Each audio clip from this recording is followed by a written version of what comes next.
함흥의 겨울은 늘 회색빛이었습니다.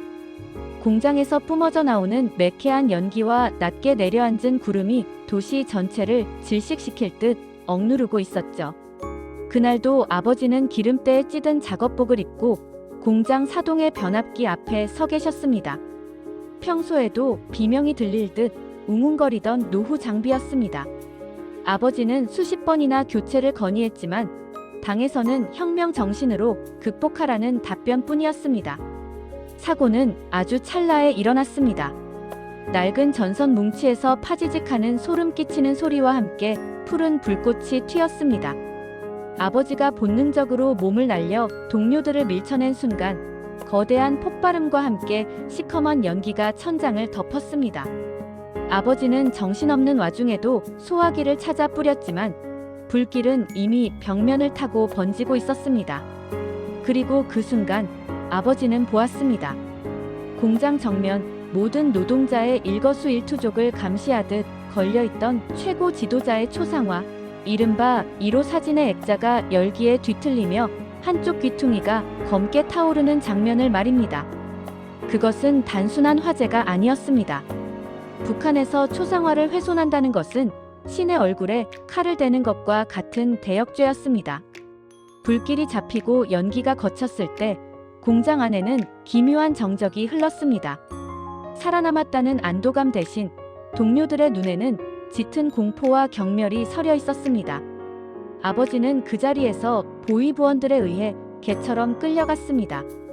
이 숨막히는 사투의 기록을 끝까지 함께 하시려면 구독과 좋아요, 그리고 알림 설정까지 꼭 부탁드립니다. 여러분의 클릭 한 번이 이 가족의 처절한 여정을 세상에 알리는 큰 힘이 됩니다. 이야기를 계속하겠습니다. 아버지가 보위부 취조실에서 풀려나 집으로 돌아온 것은 그로부터 보름 뒤였습니다. 대문을 열고 들어오는 아버지를 본 어머니는 비명을 지르려다 자신의 입을 두 손으로 틀어막았습니다. 아버지는 사람의 형상이 아니었습니다. 10손가락의 손톱은 모두 뒤집혀 시퍼런 피멍이 들어있었고 굽어버린 등은 마치 억울한 죄의 무게를 견디지 못한 고목 같았습니다. 아버지는 며칠 동안 한마디도 하지 못하고 방구석에 웅크려 떨기만 하셨습니다. 그러던 어느 날 밤 아버지는 힘겹게 입을 떼셨습니다. 연좌제가 시작될 거다. 내일이면 보위부차가 우리 집 앞에 설 게야. 우리 애들까지 저 차디찬 수용소 지하 탄광에서 평생 햇빛도 못 보게 할 순 없다. 아버지는 떨리는 손으로 바닥을 짚으며 결연한 눈빛을 보이셨습니다. 오늘 밤 떠나야 한다. 우리 가족은 당장 생존에 필요한 물건들만 챙기기 시작했습니다. 어머니는 장마당에서 장사하며 남몰래 모아두었던 금비녀와 아버지가 러시아 파견, 노동 시절 가져온 낡은 시계를 꺼냈습니다. 그것이 우리 가족의 목숨값이었습니다. 브로커는 그 귀한 것들을 낚아채듯 가져가면서도 혀를 찼습니다. 지금 중국으로 가는 길은 이미 보위부 놈들이 쫙 깔렸소. 거긴 제 발로 호랑이 아가리에 들어가는 격이지. 아버지는 이미 결심한 듯 말씀하셨습니다. 중국이 아니라 러시아로 간다. 내가 5년 동안 벌목공으로 일했던 그 연해주의 밀림이라면, 짐승도 살기 힘든 그 혹독한 추위 속이라면 오히려 놈들의 감시망을 뚫을 수 있을 거다. 러시아. 그곳은 우리에게 희망의 땅이라기보다 차라리 거대한 무덤에 가까웠습니다. 영하 40도 아래로 떨어지는 살인적인 추위와 끝을 알 수 없는 자작나무 숲. 하지만 아버지는 확신하셨습니다. 모두가 따뜻한 남쪽을 향해 목숨을 걸 때 반대로 가장 추운 북동쪽으로 향하는 것만이 유일한 생존 전략이라고 말이죠. 국경으로 향하는 기차 안에서 우리는 숨소리조차 내지 못했습니다. 창밖으로 스쳐 지나가는 정든 고향의 풍경들이 하나둘 어둠 속으로 사라질 때마다 어머니는 소리 없이 눈물을 훔치셨습니다. 다시는 돌아오지 못할 길, 범죄자의 가족이라는 붉은 낙인이 찍힌 채 쫓겨나듯 떠나는 이 길의 끝에 무엇이 기다리고 있을지 아무도 몰랐습니다. 마침내 두만강하고 러시아와 북한이 맞닿은 그 서슬 퍼런 국경선에 도착했습니다. 강풍은 칼날이 되어 우리의 뺨을 후벼 팠고 얼어붙은 강물은 시커먼 괴물의 입처럼 벌어져 있었습니다. 아버지는 품 안에서 낡은 러시아어 사전과 과거 벌목공 시절 몰래 그려두었던 조잡한 지도를 꺼내 주셨습니다.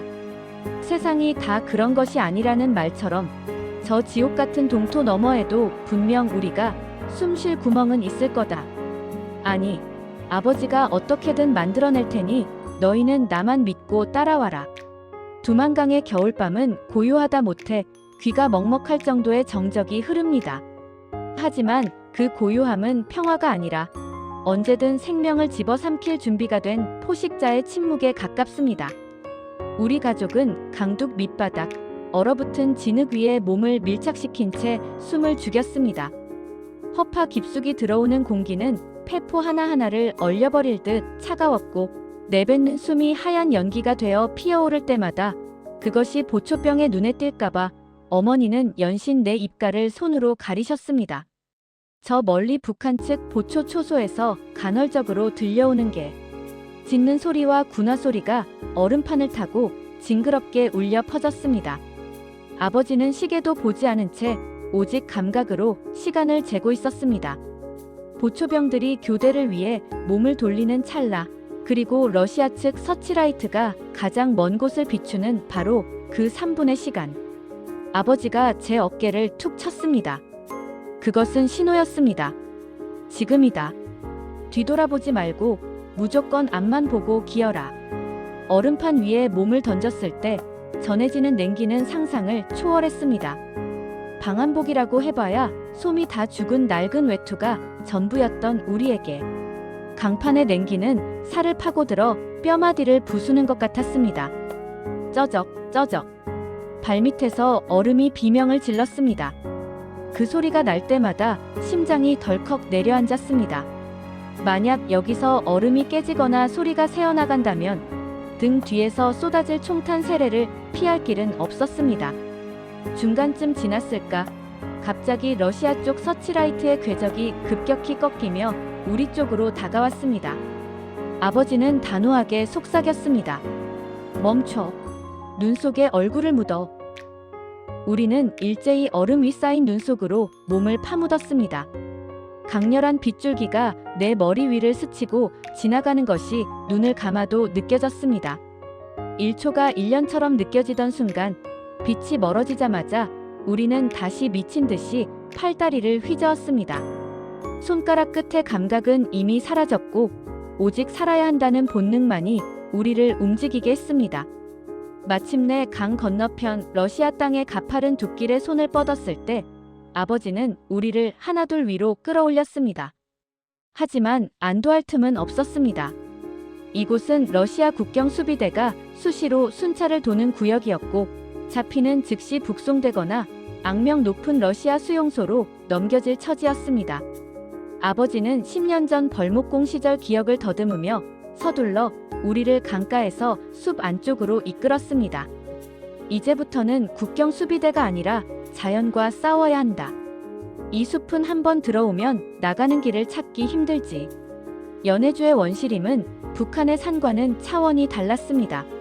사람의 손길이 닿지 않은 거대한 침엽수들이 하늘을 가리고 있었고 발을 디딜 때마다 허벅지까지 빠지는 눈 때문에 체력은 순식간에 바닥이 났습니다. 영하 40도의 추위 속에서 땀을 흘리는 것은 곧 죽음을 의미했습니다. 땀이 식으면서 체온을 급격히 뺏어가기 때문입니다. 아버지는 우리가 지치지 않도록 끊임없이 말을 걸며 주의를 환기했습니다. 세상이 다 그런 것이 아니라는 말처럼 저 북한 놈들도 여기까지는 따라오지 못할 게야. 이 추위가 지금은 우리를 죽이려 들지만 역설적으로 우리를 지켜주는 성벽이 될 거다. 우리는 쓰러진 고목 및 공간을 찾아 첫 번째 밤을 보낼 준비를 했습니다. 불을 피울 수도 없었습니다. 연기가 나면 바로 발각될 것이기 때문입니다. 우리 네 식구는 서로의 체온에 의지에 웅크린 채 덜덜 떨며 밤을 지새웠습니다. 어머니는 품 안에서 꽁꽁 얼어버린 주먹밥 한 덩이를 꺼내 입김으로 녹여 제 입에 넣어주셨습니다. 돌덩이처럼 딱딱한 밥알이 입안에서 서서히 녹을 때 그 비참함과 서러움이 북받쳐 올랐지만 우리는 울음소리조차 낼 수 없었습니다. 밤새 숲 저편에서 들려오는 이름 모를 짐승의 울음소리와 거대한 나무들이 추위에 못 이겨 쾅 하고 터지는 소리가 총소리처럼 들려왔습니다. 잠들면 죽는다는 공포 속에서 서로의 허벅지를 꼬집으며 버틴 그 밤, 우리는 비로소 깨달았습니다. 우리가 선택한 자유의 대가는 상상 이상으로 혹독하며 이제 돌아갈 다리는 완전히 끊어졌다는 사실을 말입니다. 그렇게 연해주에서의 첫 번째 새벽이 차디찬 자작나무 숲 사이로 푸르스름하게 밝아오고 있었습니다. 푸르스름한 새벽빛이 자작나무 사이를 뚫고 들어왔을 때 우리는 비로소 우리가 처한 현실을 눈으로 똑똑히 마주할 수 있었습니다. 사방은 온통 하얀 눈과 앙상한 나무줄기 뿐이었습니다. 지평선 끝까지 이어진 그 적막한 풍경은 아름답다기보다는 오히려 잔인하게 느껴졌습니다. 밤새 추위와 싸우느라 온몸의 근육은 비틀린 밧줄처럼 뻣뻣하게 굳어 있었고 막내의 입술은 이미 보라색을 넘어 검게 죽어 있었습니다. 하지만 쉴 틈은 없었습니다. 우리가 남긴 발자국이 눈에 덮이기 전 보위부의 추격대나 러시아 국경 수비대가 들이닥칠지 모른다는 공포가 채찍질처럼 우리를 일으켜 세웠습니다. 아버지는 굳어버린 다리를 억지로 두드리며 일어서셨습니다. 여기 계속 있으면 그대로 얼어 죽는다. 해가 머리 위에 있을 때 최대한 안쪽으로 들어가야 해. 아버지는 낡은 나침반 하나의 의지에 앞장섰습니다. 우리가 걷는 길은 길이 아니었습니다. 허벅지까지 차오르는 눈더미를 헤치며 나아가는 것은 마치 늪속을 걷는 것과 같았습니다. 한 걸음을 내디딜 때마다 폐부 깊숙이 박히는 차가운 공기는 칼날이 되어 가슴을 핥히었습니다. 숨을 들이마실 때마다 기관지가 얼어붙는 통증의 헛구역질이 났지만 우리는 입을 틀어막으며 전진했습니다. 연해주의 원시림은 기묘한 소리로 가득했습니다. 영하 40도의 혹독한 추위 속에서 나무줄기 속 수분이 얼어붙으며 나무가 비명을 지르듯 터지는 소리가 숲 전체에 메아리 쳤습니다. 탕, 탕. 그 소리가 들릴 때마다 우리는 본능적으로 눈 위로 엎드렸습니다. 국경 경비대의 총소리인지 나무가 터지는 소리인지 분간할 수 없었기 때문입니다. 어머니는 그때마다 제 손을 꼭 잡으셨는데 장갑도 끼지 못한 어머니의 손마디는 이미 감각을 잃어 딱딱하게 굳어 있었습니다. 공포는 추위보다 더 빠르게 우리를 잠식해왔고 정적은 오히려 우리를 미치게 만들었습니다. 오후가 되자 예고 없던 시베리아의 눈보라, 불안뷰런이 몰아치기 시작했습니다. 앞서 걷는 아버지의 등조차 보이지 않을 정도로 시야가 좁아졌습니다. 바람은 짐승의 울부짖음처럼 고막을 때렸고 눈가루는 옷 틈새를 비집고 들어와 살결을 얼렸습니다. 눈을 뜰 수조차 없는 상황에서 우리는 서로의 옷자락을 붙잡고 인간 사슬이 되었습니다. 한 명이라도 놓치면 이 광활한 백색 지옥에서 영원히 미아가 될 것이 뻔했습니다. 그때였습니다. 뒤따라오던 어머니가 얕은 구덩이에 발을 헛디디며 쓰러졌습니다. 이미 체력이 바닥난 어머니는 다시 일어설 기운조차 없어 보였습니다. 나를 두고 가거라. 나 때문에 다 죽을 순 없잖니. 제발 우리 애들이라도 살려야지. 어머니의 힘없는 목소리가 바람에 흩어졌습니다. 어머니의 눈가에 맺힌 눈물은 뺨을 타고 흐르기도 전에 얼음 결정이 되어 매달렸습니다. 하지만 아버지는 거칠게 어머니의 팔을 잡아 일으켰습니다. 무슨 소리야? 여기서 죽으면 우리는 도망친 게 아니라 개죽음을 당하는 거다. 죽어도 저 숲 끝을 보고 죽어야지. 정신 차려. 아버지는 자신의 짐 위에 어머니의 배낭까지 덧짊어지고 한 손으로는 막내를, 다른 한 손으로는 어머니를 거의 끌다시피 하며 한 걸음 한 걸음 나아갔습니다. 아버지의 입가에서는 단내가 섞인 거친 숨소리가 터져 나왔습니다. 얼마나 걸었을까? 우리 앞에 나타난 것은 버려진 임시 벌목 초소였습니다. 통나무를 대충 쌓아 만든 낡은 오두막이었지만 우리에게는 그 어떤 궁전보다 간절한 구원처였습니다.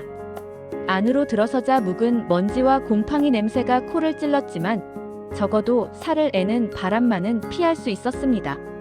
아버지는 조심스럽게 오두막 구석에서 마른 나뭇가지와 썩은 나무 판자를 모았습니다. 불을 피우는 것은 위험한 도박이었습니다.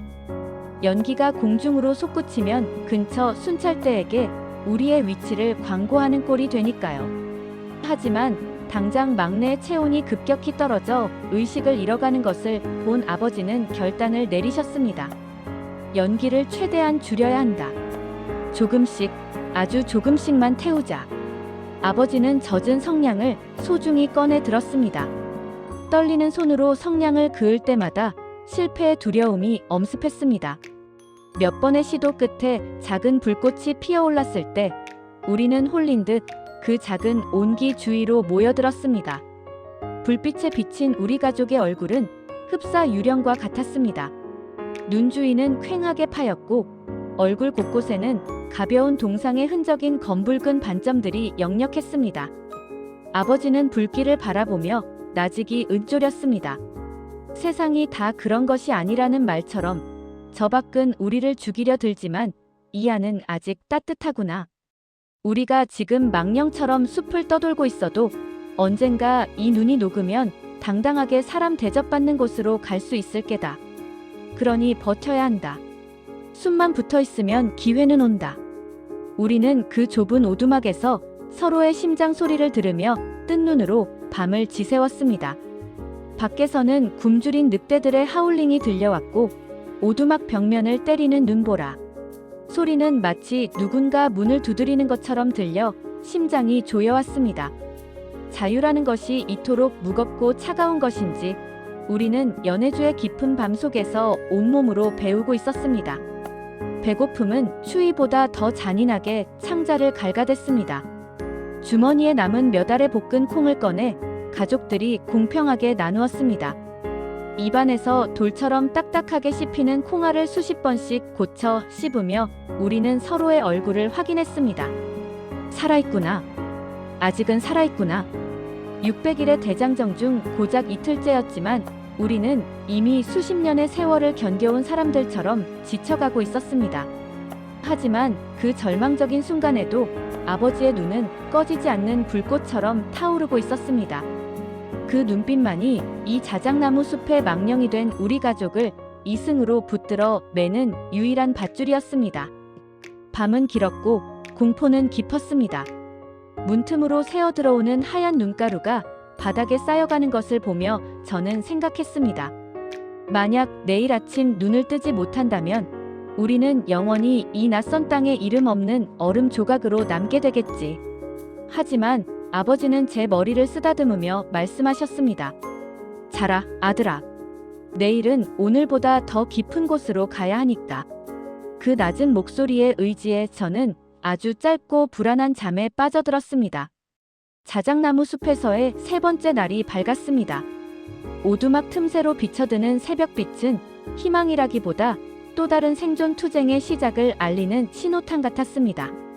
아버지는 밤새 한잠도 주무시지 못한 듯 충혈된 눈으로 지도를 살피고 계셨습니다. 우리가 머물렀던 오두막은 안전한 피난처가 아니었습니다. 바닥에 떨어진 북한제 담배꽁초나 우리가 머문 흔적이 발견된다면 러시아 국경 수비대는 즉각 사냥개들을 풀 것이 분명했습니다. 서둘러야 한다. 눈이 그쳤을 때 최대한 거리를 벌려야 해. 아버지는 우리가 머물렀던 흔적을 지우기 시작했습니다. 불을 피웠던 재는 눈 아래 깊숙이 파묻고 우리가 밟았던 바닥은 나뭇가지로 쓸어 평평하게 만들었습니다. 우리는 다시 깊은 숲으로 발을 들였습니다. 하지만 어제와는 분위기가 달랐습니다. 숲의 정막을 깨는 것은 나무 터지는 소리만이 아니었습니다. 멀리서 들려오는 기계음, 아주 낮게 깔리는 디젤 엔진의 진동이 대기를 타고 전해졌습니다. 엎드려. 아버지가 외마디 비명처럼 속삭이며 우리를 눈더미 속으로 밀어 넣었습니다. 잠시 후 숲 저편에서 설상차 한 대가 육중한 소리를 내며 지나갔습니다. 차체 옆면에는 낯선 키릴 문자가 적혀 있었고 그 위에는 붉은 완장을 찬 러시아 국경 수비대원들이 총을 든 채 사방을 살피고 있었습니다. 그들의 파란 눈동자가 자작나무 사이를 훑을 때마다 제 심장은 터질 듯이 뛰었습니다. 숨을 쉴 때마다 나오는 입김조차 들킬까봐 목도리에 얼굴을 파묻고 질식할 듯이 참았습니다. 그들이 지나간 뒤에도 우리는 한참을 움직일 수 없었습니다. 아버지는 입술을 바짝 깨물었습니다. 우리가 들어온 이 구역이 생각보다 촘촘한 감시망 안에 있다는 증거였습니다. 이제부터는 길로 다니면 안 된다. 가시덩굴이 있든 절벽이 있든 오직 숲의 심장부로만 파고들어야 한다. 아버지는 우리를 이끌고 허리까지 차오르는 가시덤불 숲으로 들어갔습니다. 나뭇가지들이 옷을 찢고 살을 파고들었습니다. 차가운 공기에 얼어붙은 피부는 감각이 무뎌진 탓에 피가 흐르는지도 몰랐습니다. 나중에야 옷이 붉게 물든 것을 보고서야 다쳤음을 깨닫곤 했죠. 어머니는 신음조차 내지 못한 채 막내를 등에 업고 묵묵히 걸었습니다. 그 모습은 마치 자신의 생명력을 자식에게 나누어주는 초췌한 성모 같았습니다. 오후가 되었을 때 우리는 뜻밖의 난관에 봉착했습니다. 숲 한복판을 가로지르는 철조망과 마주친 것입니다. 그것은 북한의 그것처럼 낡고 녹슬었지만 여전히 위협적이었습니다. 아버지는 당황한 기색을 숨기지 못했습니다. 이런 곳에 철조망이 있을 리 없는데 지도가 잘못된 건가? 그때였습니다. 철조망 너머에서 개 짖는 소리가 들려왔습니다. 평범한 들개의 소리가 아니었습니다. 잘 훈련된 군견의 날카롭고 굵직한 짖음이었습니다. 도망쳐. 이쪽이 아니다. 우리는 온 힘을 다해왔던 길을 되돌아 달리기 시작했습니다. 무릎까지 빠지는 눈 위를 달리는 것은 지옥 같았습니다. 발이 푹푹 빠질 때마다 체력은 기하급수적으로 깎여나갔고 폐는 터질 듯이 뜨거워졌습니다. 어머니가 다시 쓰러졌습니다. 이번에는 단순히 지친 것이 아니라 날카로운 가시나무에 발목이 깊게 패인 것이었습니다. 아버지는 어머니를 부축하려 했지만 멀리서 서치라이트 불빛이 숲을 헤치며 다가오고 있었습니다. 러시아 군인들의 거친 고함 소리가 키릴 문자의 날카로운 발음이 섞여 들려왔습니다. 스토이, 스토이, 멈춰라. 그 소리는 우리에게 사형 선고와 같았습니다. 여기서 잡히면 모든 것이 끝이었습니다. 아버지는 절박한 심정으로 주위를 둘러보다가 쓰러진 거대한 침엽수, 뿌리 아래에 형성된 작은 구멍을 발견했습니다. 여기로 들어가. 빨리. 우리는 짐승처럼 그 좁고 축축한 구멍 속으로 몸을 구겨 넣었습니다. 아버지는 밖에서 눈과 나뭇가지를 긁어 모아 입구를 가린 뒤 마지막으로 자신도 비좁은 틈 사이로 몸을 밀어 넣었습니다. 구멍 안은 흙냄새와 썩은 잎사귀 냄새로 가득했습니다. 바로 머리 위로 군화 소리가 들려왔습니다. 뽀드득, 뽀드득 눈을 밟는 그 선명한 소리가 우리 가족의 운명을 조롱하는 것 같았습니다. 러시아 군인들이 우리 머리 위에서 한참 동안 머물며 대화를 나누었습니다. 그들의 말은 알아들을 수 없었지만 섞여 나오는 웃음소리와 거친 담배 냄새가 구멍 안까지 스며들었습니다. 어머니는 막내의 입을 손으로 꽉 막았습니다. 막내의 눈에는 눈물이 그렁그렁 맺혔지만 아이는 본능적으로 알고 있었습니다. 지금 소리를 내면 우리 가족 모두가 죽는다는 것을요. 얼마나 시간이 흘렀을까? 군화 소리가 멀어지고 다시 숲의 정적이 찾아왔습니다. 하지만 우리는 1시간 넘게 그 구멍에서 한마디도 하지 못한 채 서로의 온기만을 확인했습니다. 아버지는 천천히 입구에 눈을 치우고 밖을 살폈습니다. 밤하늘에는 차가운 별들이 잔인할 정도로 빛나고 있었습니다. 세상이 다 그런 것이 아니라는 말처럼 저 붉은 완장을 찬 놈들도 우리를 인간으로 보지 않는다. 그저 사냥감일 뿐이지. 여기서 살아남으려면 우리는 사냥감보다 더 영리한 짐승이 되어야 한다. 아버지는 품 안에서 낡은 러시아어 사전을 꺼내 떨리는 손으로 만지셨습니다. 그 책은 우리가 러시아를 택한 유일한 이유이자 아버지가 과거에 맺어놓은 인연으로 가는 유일한 열쇠였습니다. 하지만 그 인연이 살아있는지 아니면 우리를 배신할지 알 수 없었습니다.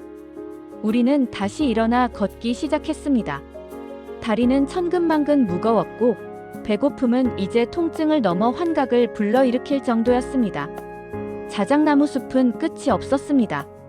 우리가 걷는 것이 앞으로 나아가는 것인지 아니면 죽음을 향해 원을 그리며 돌고 있는 것인지조차 분간하기 어려웠습니다.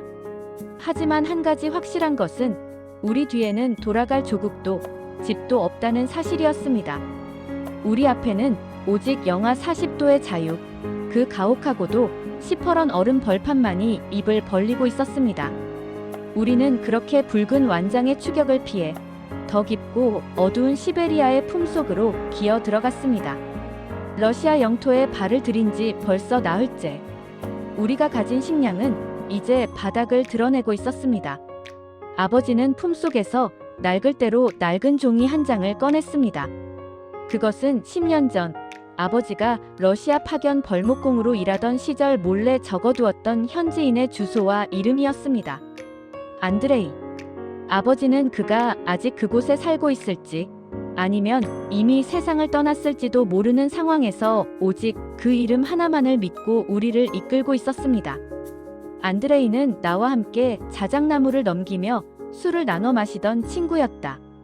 내가 북으로 돌아갈 때 그는 나중에 혹시라도 힘든 일이 생기면 꼭 찾아오라고 했지. 그가 나에게 준 이 주소가 우리 가족의 마지막 생명줄이다. 하지만 주소지에 적힌 노보시베르스카야 인근의 작은 마을을 찾는 일은 자작나무 숲에서 바늘을 찾는 것만큼이나 막막했습니다.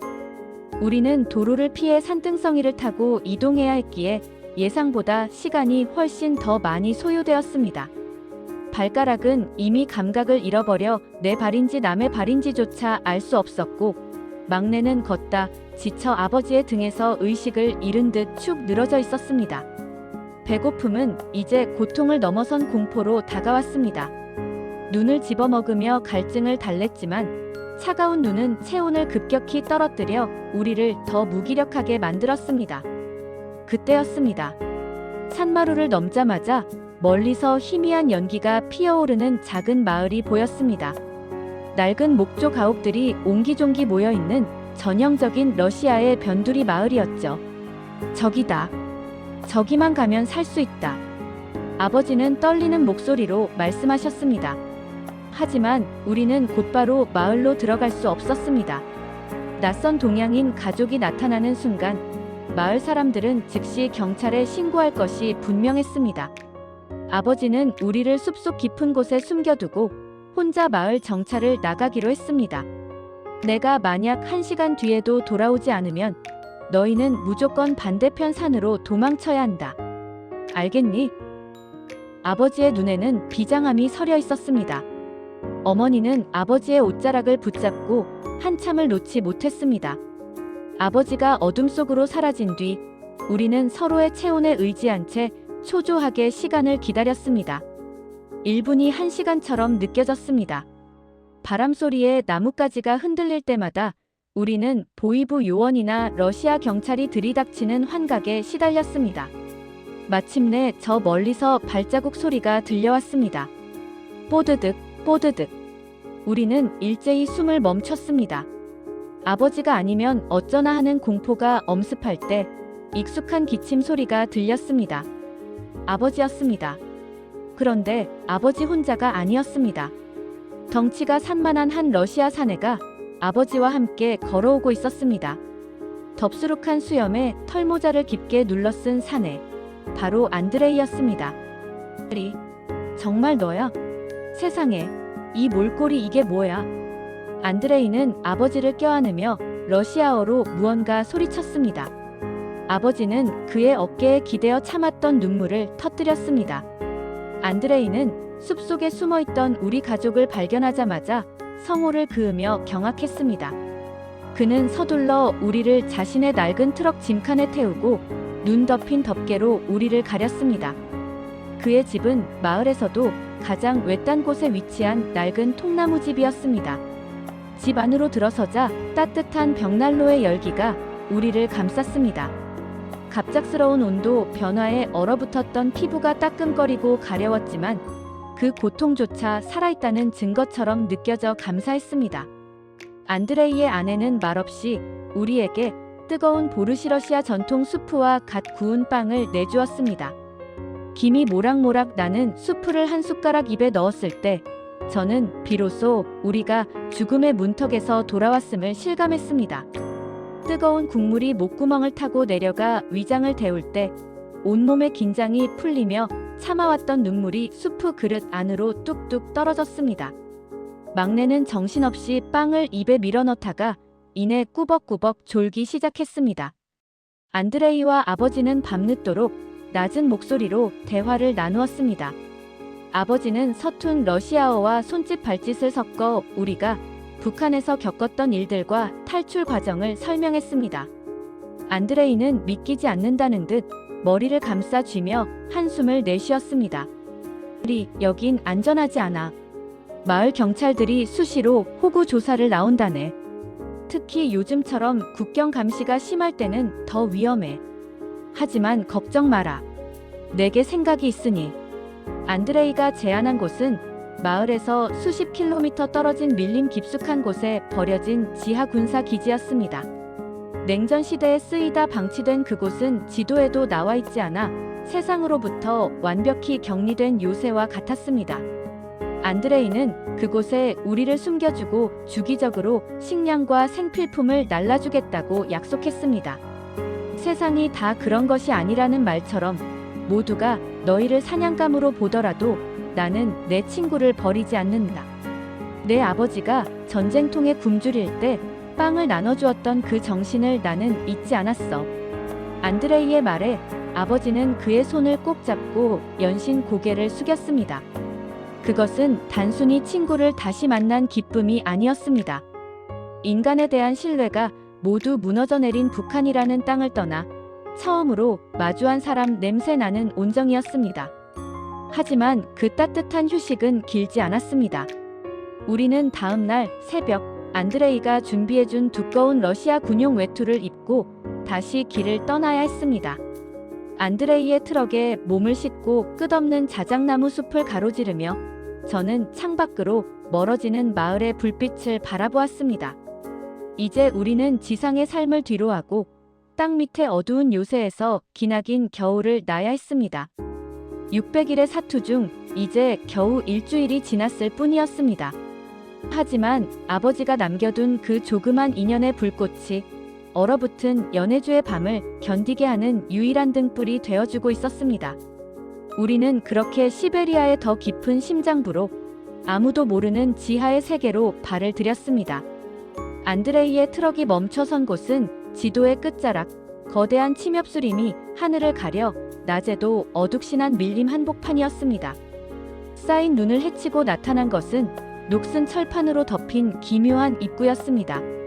냉전 시절 소련군이 레이더 기지나 탄약고로 썼을 법한 지하 벙커였습니다. 철문을 열고 계단을 내려가자 지상의 살벌한 칼바람은 순식간에 차단되었지만 대신 눅눅하고 서늘한 습기와 기름 냄새 그리고 수십 년 묵은 먼지가 우리를 반겼습니다.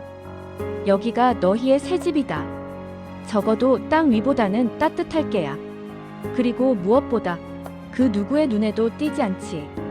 안드레이는 창고 구석에 쌓여있던 낡은 군용 담요와 통조림 몇 박스 그리고 소형 가스 버너를 내려놓았습니다. 그는 며칠에 한 번씩 숲의 사냥꾼으로 위장해 이곳을 들르겠다고 약속하며 서둘러 떠났습니다.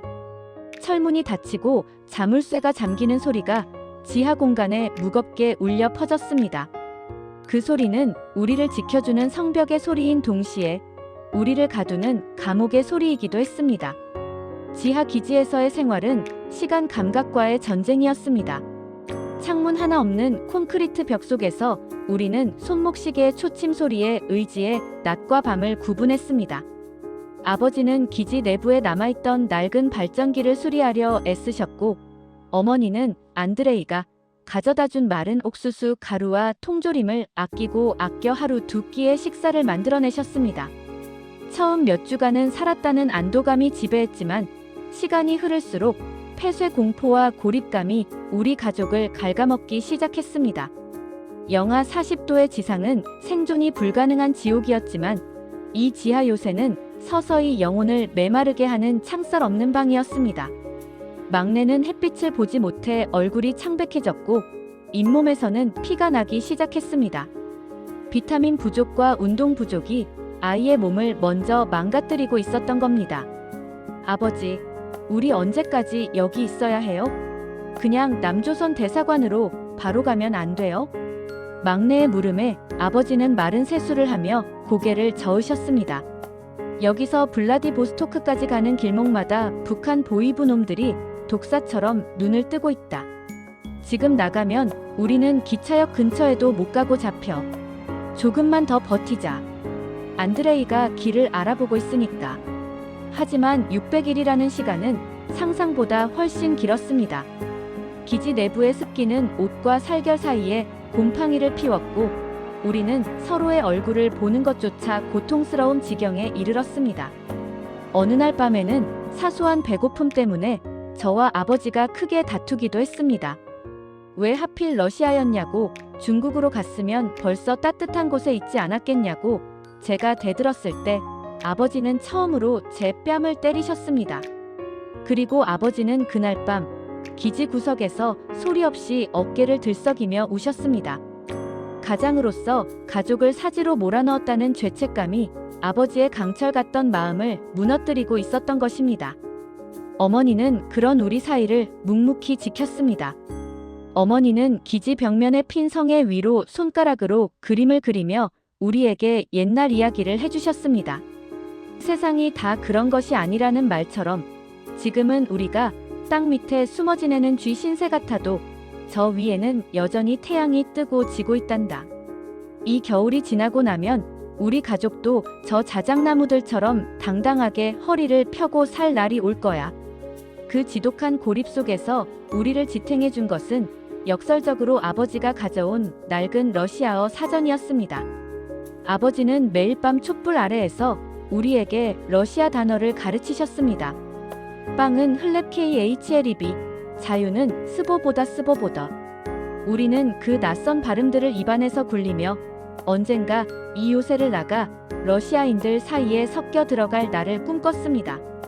그것은 단순한 공부가 아니라 우리가 아직 살아있으며 미래를 준비하고 있다는 유일한 증거였습니다. 안드레이는 약속대로 열흘에 한 번꼴로 찾아왔습니다. 그가 가져오는 신문 뭉치와 보드카 한 병, 그리고 신선한 사과 몇 알은 우리에게 신의 선물과도 같았습니다. 그는 외부 세계의 소식을 전해주었습니다. 북한 보위부가 연해주 일대의 탈북민 검거를 위해 러시아 경찰과 공조를 강화했다는 소식, 그리고 우리가 살던 마을에서 우리 가족의 행방을 찾기 위해 친척들을 들볶고 있다는 가슴 아픈 이야기들까지. 우리 조금만 더 참아. 모스크바에 있는 내 사촌이 신분증을 위조할 방법을 찾고 있어. 너희를 카자흐스탄 국경까지 보내줄 수 있는 트럭 운전사도 섭외 중이다. 안드레이의 말은 우리에게 유일한 산소 호흡기였습니다. 우리는 그 소망 하나를 붙잡고 영하 40도의 지독한 시베리아 겨울을 땅 밑에서 견뎌냈습니다. 밖에서는 눈보라가 치고 늑대들이 울부짖었지만 우리 가족은 좁은 벙커 안에서 서로의 손을 꼭 잡고 체온을 나누었습니다. 600일의 감옥은 우리를 육체적으로 파괴했지만 동시에 그 어떤 시련에도 끊어지지 않는 가족이라는 이름의 단단한 쇠사슬을 만들어내고 있었습니다. 하지만 평화는 오래가지 않았습니다. 어느 날 밤 안드레이가 오기로 한 날짜가 지났음에도 철문은 열리지 않았습니다. 하루, 이틀, 일주일. 식량은 떨어져 갔고 지하 기지의 냉기는 평소보다 더 차갑게 느껴졌습니다. 아버지는 다시 총을 점검하며 문 쪽을 바라보셨습니다. 밖에서 무슨 일이 생긴 것이 분명했습니다. 자유를 향한 우리의 요새가 이제는 우리를 서서히 죽여가는 거대한 무덤으로 변해가고 있었습니다. 안드레이가 오기로 한 날로부터 벌써 열흘이 지났습니다. 지하 기지의 철문은 여전히 침묵했고 기지 내부를 채우던 가스버너의 연료도 바닥을 드러냈습니다. 마지막 남은 통조림 한 캔을 네 식구가 한 숟가락씩 나눠 먹으며 우리는 서로의 눈을 피했습니다. 굶주림보다 무서운 것은 버려졌다는 의심이었습니다. 그 믿음직하던 안드레이에게 무슨 일이 생긴 것일까? 아니면 결국 그도 보이부의 현상금 앞에 무너진 것일까? 의심은 독처럼 우리 가족의 마음을 파고들었습니다. 내가 나가보마. 마을 근처까지만 가서 안드레이의 집 동태만 살피고 올게. 아버지는 더 이상 기다릴 수 없다고 판단하셨습니다. 아버지는 낡은 러시아 군용 외투를 걸치고 허리춤에는 과거 벌목공 시절 쓰던 묵직한 도끼를 챙기셨습니다. 그것은 나무를 베기 위한 도구가 아니라 가족을 지키기 위한 마지막 무기였습니다. 어머니는 아버지의 손을 잡고 차마 말을 잇지 못했습니다. 만약 아버지가 돌아오지 않는다면 이 지하 무덤에서 우리 산모녀는 꼼짝없이 얼어 죽거나 굶어 죽을 처지였으니까요. 아버지가 지상으로 나간 뒤 우리는 철문 근처에 귀를 대고 밤새 소리를 들이마셨습니다. 밖은 여전히 시베리아의 혹독한 눈보라가 몰아치고 있었습니다. 새벽녘 멀리서 눈을 밟는 거친 발자국 소리가 들려왔습니다. 뽀드득 뽀드득. 우리는 숨을 멈추고 문틈을 응시했습니다. 문이 열리고 들어온 아버지는 눈뭉치처럼 하얗게 질린 채 온몸을 떨고 계셨습니다. 아버지의 손에는 피가 묻어 있었고 품 안에는 검은 빵 몇 덩이가 쑤셔 넣어 있었습니다. 안드레이가 잡혔다. 아버지의 목소리는 갈라져 있었습니다. 마을에 몰래 잠입한 아버지가 본 것은 안드레이의 집 앞을 지키고 있는 검은색 코트의 사내들이었습니다. 러시아 경찰이 아니었습니다. 그들은 평양 사투리를 쓰는 보이부 외지 파견 요원들이었습니다.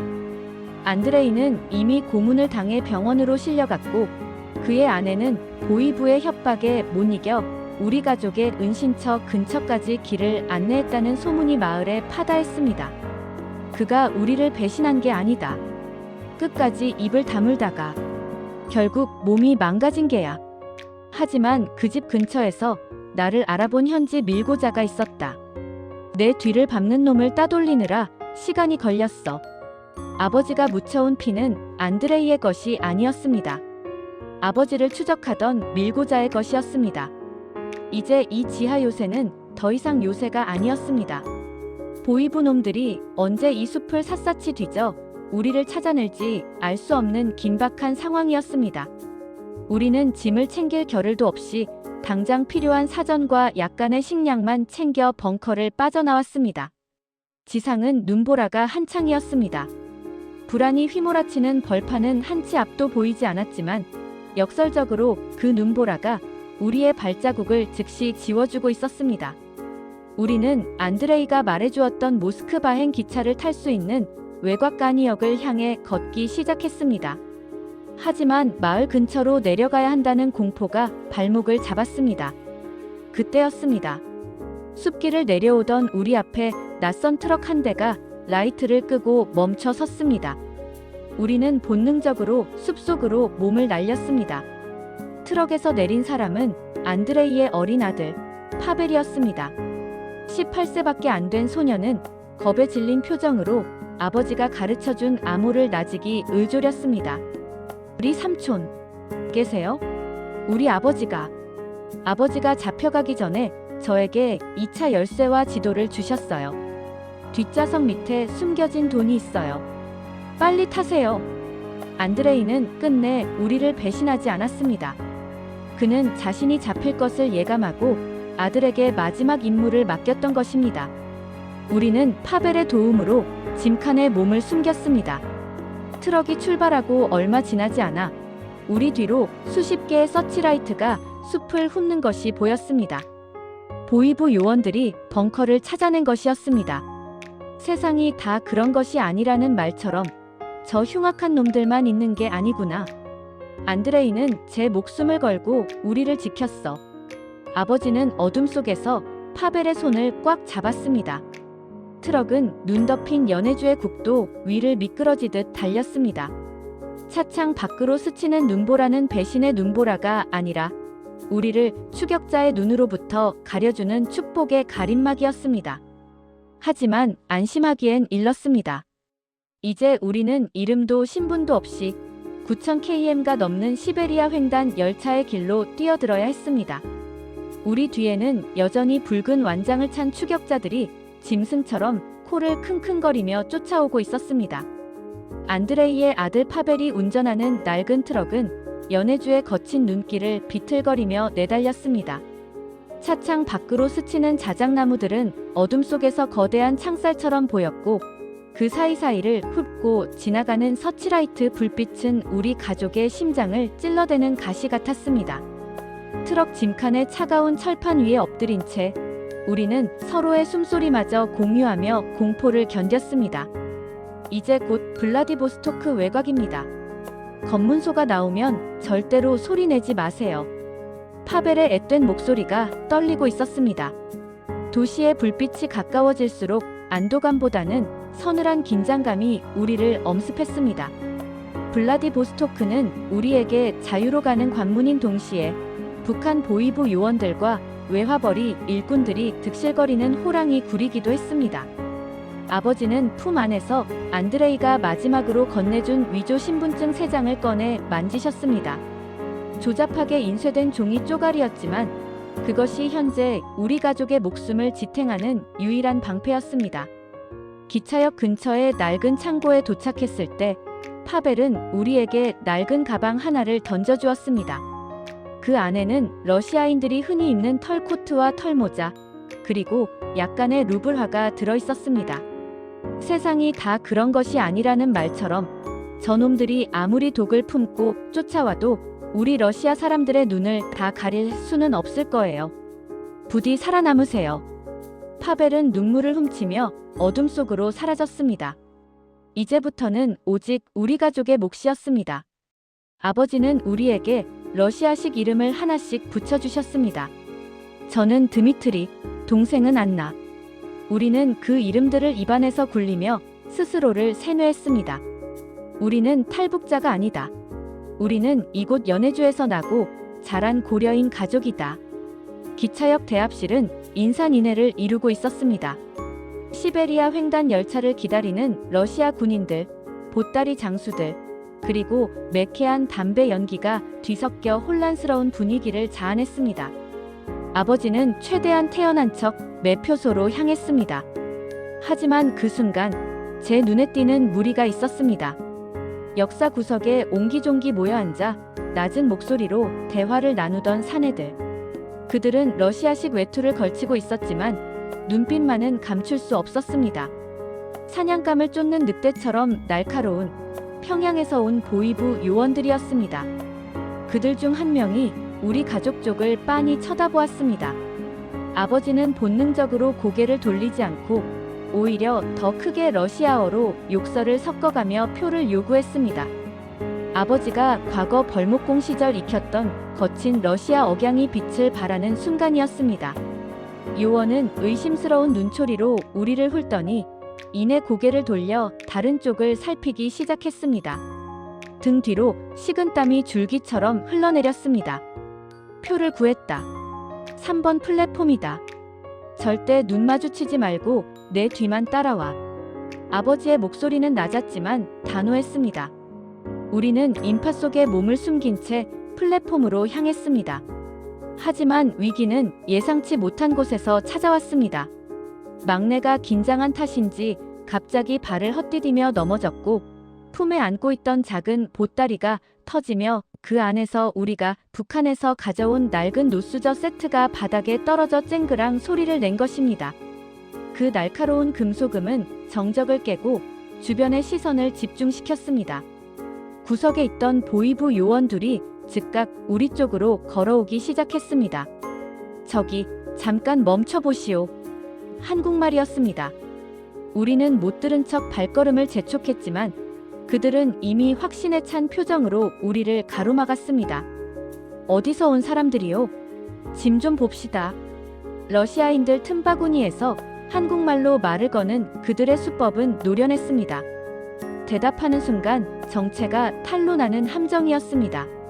아버지는 당황하지 않고 뻔뻔하게 러시아어로 대꾸했습니다. 무슨 소리야? 너희 누구야? 경찰 불러줘. 아버지는 오히려 성을 내며 주변 사람들의 관심을 끌었습니다. 당황한 요원들이 주춤하는 사이 아버지는 우리를 밀치듯 열차 안으로 밀어 넣었습니다. 마침 열차의 육중한 엔진 소리가 역사 내에 울려 퍼지며 출발을 알리는 경적 소리가 터져 나왔습니다. 요원들이 열차 문을 붙잡으려 달려들었지만 거대한 철망은 이미 서서히 움직이기 시작했습니다. 열차 문이 닫히고 복도에 주저앉았을 때 우리는 서로의 얼굴을 보며 헛웃음을 지었습니다. 하지만 그것은 안도의 웃음이 아니었습니다. 열차 안이라고 안전한 것은 아니었으니까요. 이 기차 안 어딘가에 혹은 다음 역 어딘가에 그들이 미리 연락을 취해 우리를 기다리고 있을지도 모른다는 공포가 여전히 우리를 짓누르고 있었습니다. 보이지 않는 추격자들은 이제 우리 가족의 그림자처럼 따라붙었습니다. 영하 40도의 시베리아 벌판을 가로지르는 9288km의 대장정. 우리는 이제 철길 위의 도망자가 되어 세상에서 가장 긴 도주를 시작하고 있었습니다. 차창 밖으로 스치는 블라디보스토크의 불빛이 멀어질수록 우리가 두고 온 과거와 우리가 찾아야 할 미래 사이의 거리는 더욱 아득하게 느껴졌습니다. 덜컹거리는 열차의 진동은 심장박동과 뒤섞여 기묘한 리듬을 만들어냈습니다. 블라디보스토크에서 모스크바까지 가는 시베리아 횡단 열차는 단순한 교통수단이 아니라 거대한 인간 군상을 싣고 달리는 폐쇄된 마을과 같았습니다. 우리가 탄 3등 칸, 플라츠카르타피엘 ATSKARTA는 칸막이조차 없는 개방형 침대 칸이었습니다.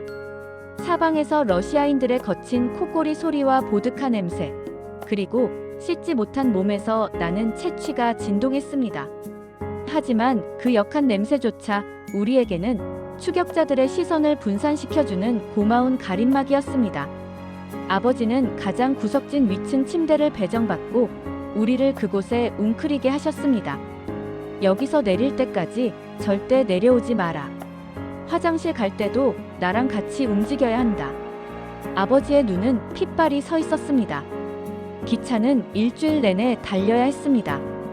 광활한 시베리아 벌판은 창밖으로 끝없이 이어졌고 기온은 영하 40도를 넘어 50도까지 떨어지고 있었습니다. 기차 유리창에는 어른 손가락 두께만큼 두꺼운 성에가 끼어 밖을 내다볼 수도 없었습니다. 가장 큰 고통은 굶주림보다 침묵이었습니다. 우리는 러시아어를 완벽하게 구사할 수 없었기에 누군가 말을 걸어오면 벙어리 행세를 하거나 잠든 척해야 했습니다. 특히 기차 안을 순찰하는 승무원과 철도 경찰이 지나갈 때마다 아버지는 위조된 신분증을 손바닥이 축축해지도록 꽉 쥐고 계셨습니다. 셋째 날이 되었을 때 예상치 못한 위기가 찾아왔습니다. 우리 침대 맞은편에 앉아있던 한 중년 사내가 우리 가족을 유심히 관찰하기 시작한 겁니다. 그는 다른 러시아인들과 달리 유창한 한국말을 구사하는 고려인이었습니다. 어디서 오신 분들입니까? 얼굴색이 아주 안 좋으시네. 그의 부드러운 목소리는 우리에게 독침처럼 날카롭게 박혔습니다. 아버지는 당황한 기색을 숨기며 서툰 러시아어로 대답했습니다. 우리는 우수리스크에서 왔소. 친척을 만나러 가는 길이지. 하지만 그 사내는 의심의 눈초리를 거두지 않았습니다. 러시아어 발음이 좀 특이하시네. 혹시 고향이 강 너머입니까? 그 순간 열차 안의 모든 소음이 멈춘 듯 했습니다. 아버지의 손이 허리춤에 숨겨둔 날카로운 도구로 향하는 것을 보았습니다. 정체가 탄로나면 이 달리는 열차 안에서 무슨 일이 벌어질지 몰랐습니다. 그때 어머니가 기지를 발휘하셨습니다. 어머니는 품에서 안드레이가 챙겨준 낡은 정교회 성경책을 꺼내 보이며 떨리는 목소리로 말씀하셨습니다. 우리는 그저 고난을 피해 주님의 길을 가는 사람들입니다. 형제여, 제발 우리를 조용히 가게 해주세요. 그 사내는 어머니의 눈에 고인 절박한 눈물과 성경책을 번갈아 보더니 잠시 침묵하다가 고개를 끄덕였습니다. 세상이 다 그런 것이 아니라는 말처럼 저도 당신들이 누군지 묻지 않겠습니다. 다만 다음 역에서 보이브놈들이 검문을 나올 수 있으니 조심하십시오. 모스크바까지는 아직 멀었습니다.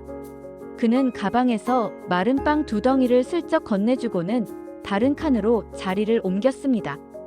타국에서 만난 동포의 무언의 조력이 우리를 다시 한번 살린 셈이었습니다. 기차는 치타, 이르쿠츠크, 노보시비르스크를 지나며 시베리아의 심장부를 관통했습니다. 역에 멈춰 설 때마다 우리는 얼어붙은 유리창 너머로 붉은 완장을 찬 사내들이 플랫폼을 서성이는 것을 보았습니다. 그들은 사진 한 장을 들고 기차 안으로 들어오려 했지만 다행히 광활한 러시아의 철도 시스템은 그들의 손길보다 거대하고 복잡했습니다. 밤이 되면 기차 안은 영하의 냉기가 스며들었습니다. 우리는 낡은 군용 담요 한 장을 넷이서 같이 덮고 서로의 체온을 나눴습니다. 아버지는 제 귀에 대고 나직이 말씀하셨습니다. 조금만 더 가면 된다. 9,000km의 끝에는 우리가 꿈꾸던 진짜 봄이 있을 거다. 하지만 600일의 사투로 지친 어머니의 몸이 결국 한계에 다다랐습니다. 어머니는 열차 안의 혹독한 추위와 긴장을 이기지 못하고 고열에 시달리기 시작했습니다. 약 한 알 없는 상황에서 우리가 할 수 있는 것은 어머니의 이마에 차가운 눈가루를 얹어주는 것뿐이었습니다. 엄마, 조금만 참아요. 거의 다 왔어요. 막내의 울음 섞인 목소리가 열차의 굉음에 묻혔습니다. 마침내 일주일 뒤 열차의 속도가 눈에 띄게 줄어들며 거대한 도시의 불빛이 보이기 시작했습니다. 러시아의 심장, 모스크바였습니다. 하지만 모스크바역은 우리에게 종착역이 아니었습니다. 그곳은 가장 거대한 감시망이 펼쳐진 마지막 시험대였습니다. 아버지는 정신을 잃어가는 어머니를 부축하며 가방을 챙겼습니다. 이제부터는 뛰어야 한다. 뒤를 보지 마라. 오직 대사관 문만 보고 달리는 거다. 9288km의 철길 끝에서 마주한 것은 환영의 꽃다발이 아닌 우리를 잡기 위해 배치된 수십 명의 추격자들과 차가운 모스크바의 새벽바람이었습니다. 우리는 기차에서 내리자마자 군중들 사이로 몸을 던졌습니다. 600일간의 여정 중 가장 길고도 짧았던 기차 여행은 끝이 났지만 자유를 향한 마지막 100m의 사투가 우리를 기다리고 있었습니다. 모스크바 야로슬라블역의 플랫폼에 발을 내디딘 순간 폐부로 밀려든 공기는 시베리아의 그것과는 또 다른 서늘함을 품고 있었습니다. 거대한 기차역 천장 아래로 울려 퍼지는 러시아어 안내방송과 수천 명의 발소리가 뒤섞여 정신을 어지럽혔습니다. 아버지는 고열로 정신이 혼미한 어머니를 거의 들쳐업다시피 했고 저는 막내의 손을 부서질 듯 꽉 잡았습니다. 이제 우리에게 남은 거리는 단 몇 킬로미터, 하지만 그 거리는 지난 9,000km보다 더 멀고 험난해 보였습니다. 고개 숙여라. 눈 마주치지 말고 무조건 걷는 거다. 아버지의 지시에 따라 우리는 인파 속으로 숨어들었습니다. 하지만 역 출구마다 배치된 검은 코트의 사내들이 우리를 향해 시선을 던지고 있었습니다. 그들은 러시아 경찰이 아니었습니다. 북한 대사관에서 급파된 요원들이 역의 모든 통로를 거미줄처럼 에워싸고 있었던 것입니다. 우리는 그들의 눈을 피해 지하도 출구로 빠져나와 대기하고 있던 노란색 택시에 몸을 실었습니다. 아버지가 떨리는 목소리로 목적지를 말했습니다. 대한민국 대사관으로 가주시오. 택시 기사는 백미러로 우리 가족의 초췌한 몰골을 훑더니 무심하게 차를 몰았습니다. 차창 밖으로 스치는 모스크바의 화려한 풍경들이 비현실적으로 느껴졌습니다. 600일 전 함흥의 차가운 공장 바닥에서 시작된 이 여정이 정말 끝을 맺을 수 있을까? 어머니는 아버지의 어깨에 기대어 가느다란 숨을 내뱉고 있었습니다. 대사관 근처에 도착했을 때 상황은 더욱 긴박해졌습니다. 대사관 정문 앞 길목에는 이미 정체 모를 차량들이 늘어서 있었고 건장한 체격의 사내들이 주위를 살피고 있었습니다. 우리가 탄 택시가 멈춰서자 그들의 시선이 일제히 우리 쪽으로 꽂혔습니다. 아버지는 단호하게 외쳤습니다. 지금이다. 내려서 무조건 정문을 향해 뛰어. 우리는 차 문이 채 열리기도 전에 밖으로 튕겨 나갔습니다. 거기서 등 뒤에서 평양 사투리의 고함 소리가 들려왔습니다. 추격자들이 우리를 향해 달려들기 시작했습니다. 아버지는 어머니를 안고 필사적으로 달렸고 저와 막내도 숨이 턱끝까지 차오르는 고통을 참으며 아스팔트 바닥을 닥쳤습니다. 대사관 철문이 눈앞에 보였습니다. 단 10m, 5m. 바로 뒤에서 추격자의 손이 제 옷자락을 낚아채려는 순간 대사관 안쪽에서 육중한 철문이 열리며 우리를 향해 손을 뻗는 사람들이 보였습니다. 우리는 그들의 품 안으로, 아니 자유의 품 안으로 몸을 던졌습니다. 철문이 쾅 소리를 내며 닫혔고 밖에서는 추격자들이 문을 두드리며 고함을 지르는 소리가 들려왔습니다. 하지만 그 소리는 이제 더 이상 우리를 떨게 할 수 없었습니다. 대사관 안의 따뜻한 공기가 우리를 감쌌을 때 아버지는 그 자리에 주저앉아 바닥을 손바닥으로 치며 오열하셨습니다. 평생 눈물을 보이지 않던 강철 같던 아버지가 아이처럼 우는 모습을 보며 저와 막내도 서로를 붙잡고 한참을 울었습니다. 어머니는 희미하게 눈을 뜨고 우리의 얼굴을 하나하나 어루만지셨습니다. 살았다. 우리가 정말 살았구나. 그로부터 며칠 뒤 우리는 안전한 경로를 통해 마침내 서울 땅을 밟았습니다. 비행기에서 내려 마주한 남쪽의 봄바람은 너무나 따뜻해서 오히려 낯설 정도였습니다.